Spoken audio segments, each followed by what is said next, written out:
tugas kita hari ini. Dan juga tidak lupa selalu menyampaikan salam kita hadiahkan kepada Rasul kita, Rasulullah SAW. Semoga kita mendapatkan syafaatnya dan juga rahmatnya di hari akhir kelak. Amin, amin ya rabbal alamin. Jadi tanpa berlama-lama, hari ini saya akan menceritakan satu cerita sederhana yang mana saya ambil cerita ini bergenre sedikit horor ya. Jadi kita langsung saja masuk ke ceritanya. Jadi dua orang siswa SMA yang bernama Naya dan juga Sinta. Jadi Naya dan juga Sinta ini mereka ini satu sekolah, satu kelas juga. Mereka ini ditugaskan memiliki tugas dari sekolah mereka yang dinamakan tugas ini namanya itu proyek misteri. Jadi proyek misteri ini mereka akan mensurvei lokasi yang menurut mereka itu misteri, yang menurut mereka itu lokasi misteri, dan lokasi misteri ini akan dipecahkan apa di balik misteri itu, begitu ya. Nah, jadi ini bermula pada suatu hari. Pada saat itu berlangsungnya pelajaran kimia. Pelajaran ini dijelaskan oleh guru mereka, namanya kita sebut aja namanya Pak Bono. Jadi Pak Bono ini lagi nerangin pelajaran kimia gitu ya di depan kelas. Jadi biasalah ya pelajaran kimia tuh kayak lebih berat gitu, lebih mumet gitu ya kan rasa-rasanya gitu. Jadi Sinta ini ngerasa mumet juga gitu pas waktu di kelas itu, kayak dia ini bete banget nih gitu. Ini kimia Pak Bono ngejelasin apaan sih gitu kan. Jadi karena dia ngerasa itu pelajaran nggak masuk otaknya, ya udahlah diajaklah temennya yang di sampingnya ini buat ngobrol gitu kan. Diajak ngobrol lah temennya si Naya ini. Dia manggil si Naya gitu kan pelan-pelan. Kayak Naya, si Naya itu lah gitu kan. Apaan sih si Naya gitu kan. Lo ngerti nggak sih apa yang dijelasin sama Pak Bono? Gue sebel banget hari ini katanya gitu kan. Gue sebel banget hari ini katanya gitu. Ini pelajaran nggak masuk kotak gue katanya gitu kan. Lo ngerti nggak sih katanya gitu. Terus dia cuma jawab, ya sedikit sih katanya gitu kan. Tapi gue bete juga katanya gitu kan. Ya udahlah, sampailah pembicaraan singkat mereka di situ. Mereka juga ngomongnya pelan-pelan gitu kan. Takut sama ketawa sama Pak Bono juga gitu. Terus si Sinta tiba-tiba keinget gitu sama tugas proyeknya mereka. Terus dia bilang lagi, Nek, tugas proyek kita itu gimana? Lo udah survei lokasi belum? Gitu kan. Terus si Naya jawab, ya boro-boro mau survei lokasi, gue sibuk katanya gitu kan. Gue gak ada waktu mau survei lokasi katanya gitu. Gue cuma belajar doang sih di rumah sama bantuin nyokap katanya gitu kan. Terus Sintanya kesel dong gitu, karena tugas mereka tuh belum selesai gitu. Sintanya bilang, payah lo Nay. Gue gak mau tahu ya, malam ini juga kita harus nyari survei lokasi katanya gitu kan. Terus si Naya ini mau nyari alasan lain nih, biar supaya gak mendadak banget nih waktunya gitu kan. Dia bilang kayak, ya gimana ya sih, gue katanya belum sempat nih si Naya mau ngejelasin lagi alasan dia gitu. Si Sintanya udah potong, udah pokoknya kita malam ini keluar nyari survei lokasi gitu kan. Udahlah, mau nggak mau si Naya pun menyetujui gitu kan. Jadi sampailah di bel istirahat berbunyi. Nah, seperti siswa-siswa lainnya, Naya dan juga Sinta ini memanfaatkan waktu istirahatnya untuk pergi ke kantin. Ya, biasa bermakan gitu kan. Tapi belum nyampe di kantin, si Naya nahan si Sinta. Dia bilang, Sin, tunggu dulu. Gue kebelet nih, gue ke toilet dulu ya. Oh iya, lu juga jangan lupain pesanan gue ya, pesanin gue makanan. Gue udah kebelet nih, gue buru-buru dulu. Oke, thank you, bye. Katanya gitu kan. Belum sempat nih si Sinta udah pulang nih, dan si Naya udah pergi duluan gitu. Jadi dari situ dia ngedumel lah gitu kan sama si Naya kan. Apaan sih tuh anak dasar boker mulu katanya gitu kan. Udah pergilah si Sinta sendirian ke kantin.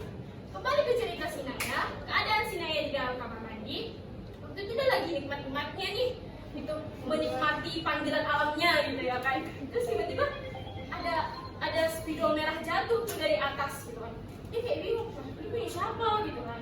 Terus nggak berapa lama dia dengar suara perempuan nangis. Kayak gitu dari balik coretan dinding kamar mandi. Dia dengar suara dari situ. Dia itu siapa gitu kan. Karena dia udah make sure tuh, udah ngeyakin kalau waktu dia masuk ke kamar mandi itu gak ada orang gitu kan. Terus dia keluar, dia dengerin tuh dari mana sumber suaranya. Suaranya itu dari dinding kamar mandi. Dinding kamar mandi itu penuh banget sama coretan pita merah gitu kan. Jadi coretan-coretan itu tuh kayak penuh isi perempuan-perempuan galau lagi putus cinta gitu ya kan.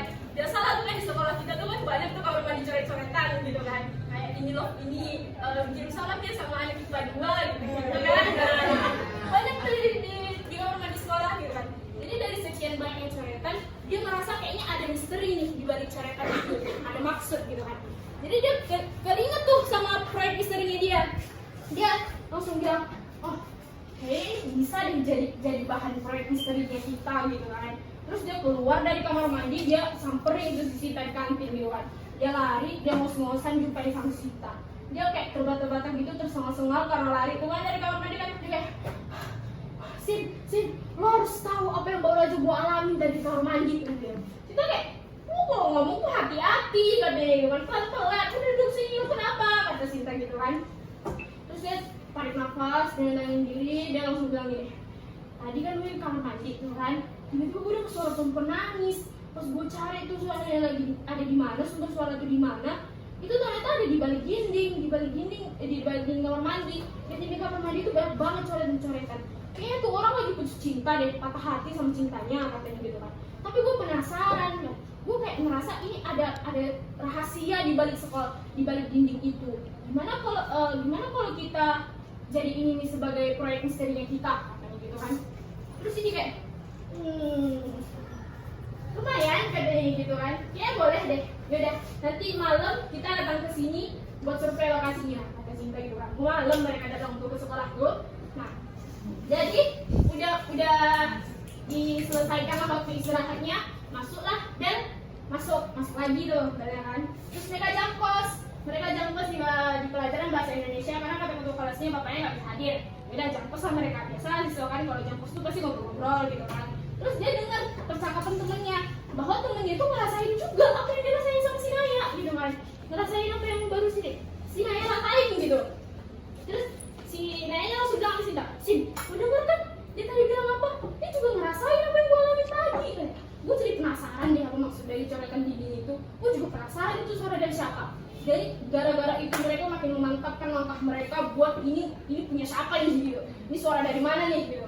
Misterinya harus dikuak hari ini juga gitu. Jadi beranjaklah malam, di jam 11 malam mereka udah standby di pagar sekolah. Mereka udah standby di situ, mereka udah janjian. Dan akhirnya mereka begitu guys. Sinta bilang sama Naya, Nay, lo liatin dia sekitar, mana tahu ada Mang Ibing lewat. Gue bukain pagarnya, kalau ada Mang Ibing lewat bilang sama gue, biar kita gak ketahuan, kata Sinta gitu. Oke, kata Sinta gitu kan.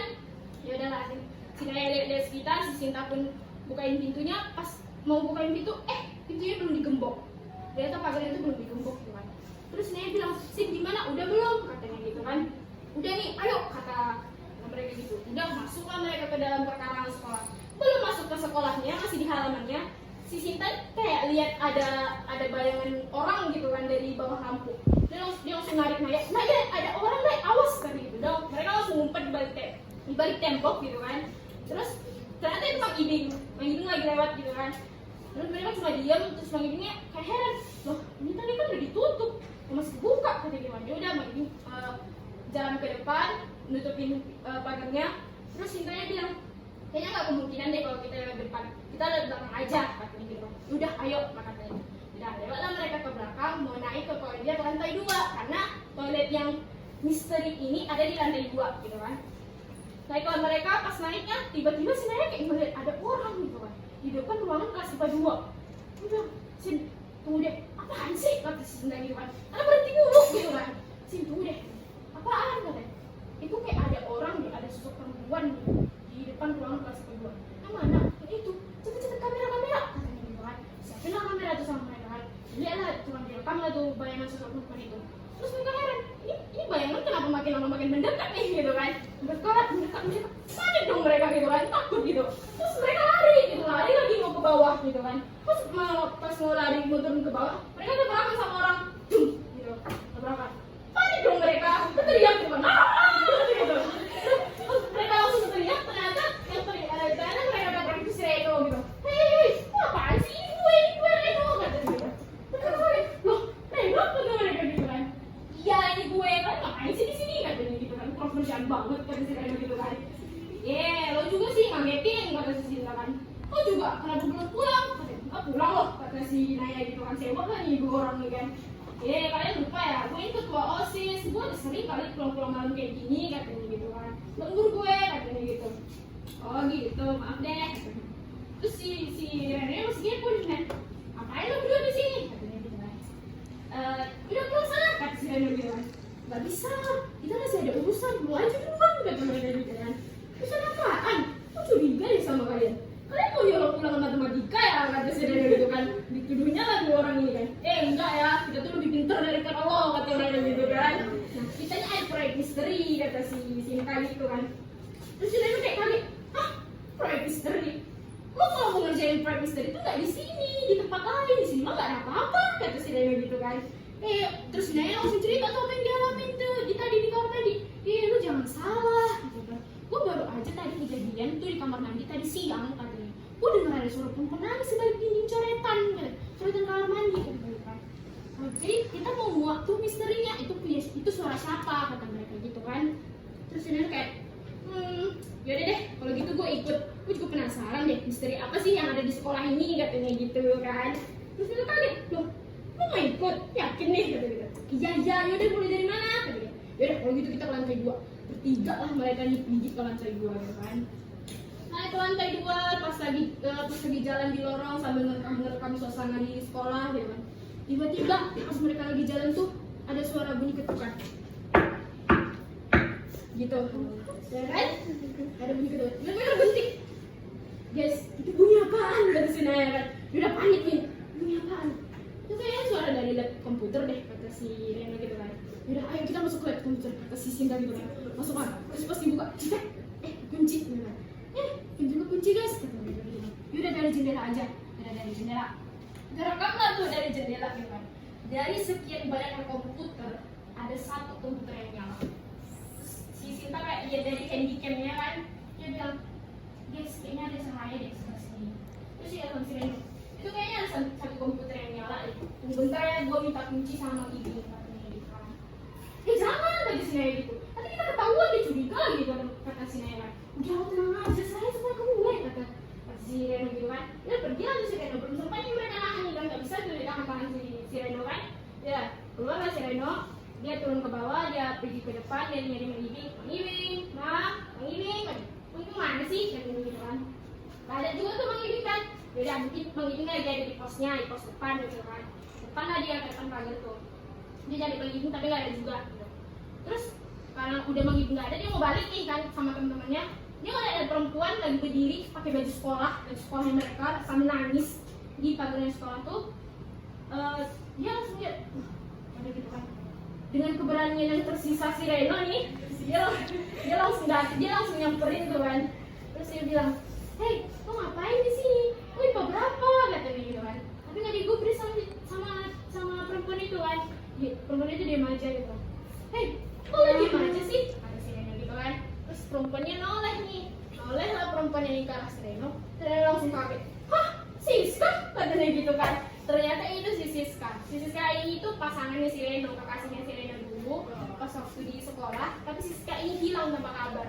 Tiba-tiba aja dia hilang. Dan akhirnya karena kehilangan yang cukup lama itu, Siska dinyatakan meninggal. Nah, gara-gara kejadian itu, Reno ini ngerasa bersalah. Dia nggak bisa jadi pacar yang baik, dia nggak bisa jagain Siska gitu kan. Jadi karena kejadian itu dia sering sakit karena mikirin ceweknya, terus dia juga kehilangan konsentrasi dengan mata pelajarannya.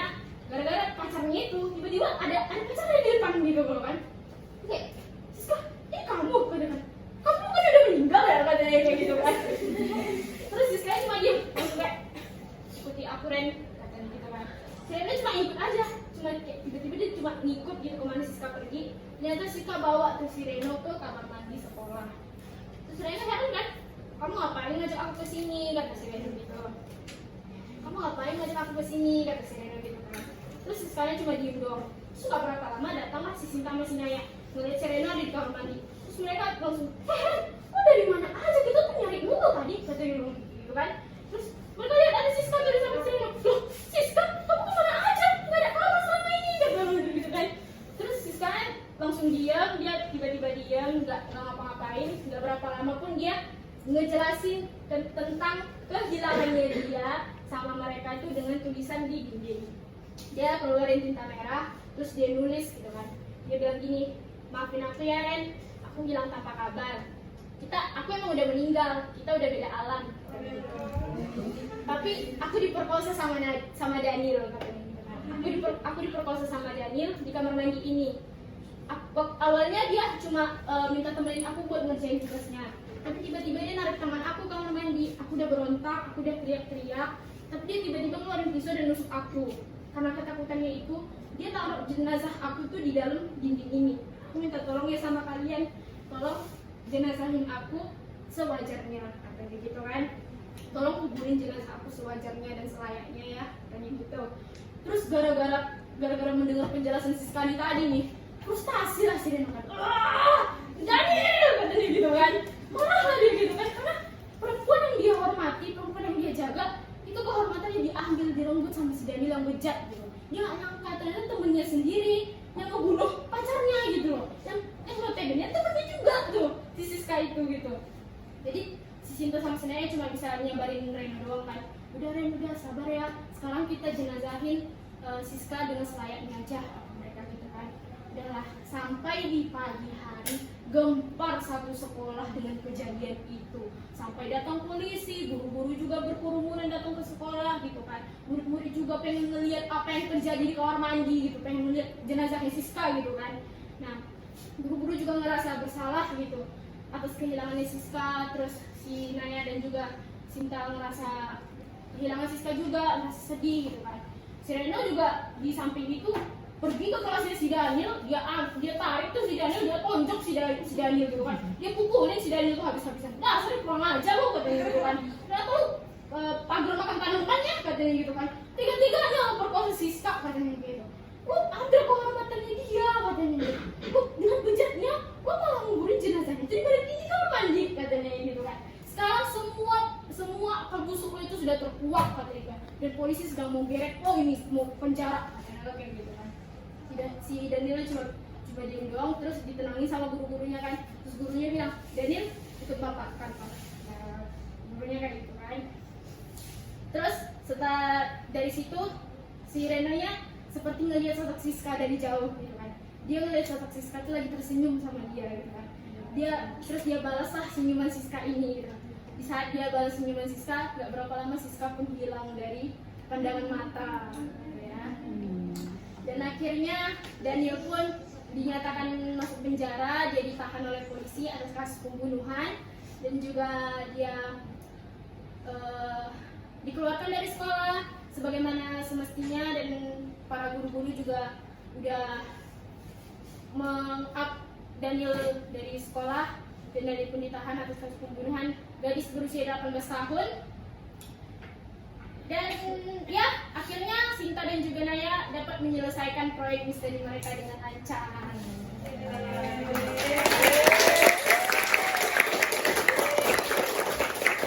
Itulah akhir dari cerita ini, cerita coretan dinding sekolah.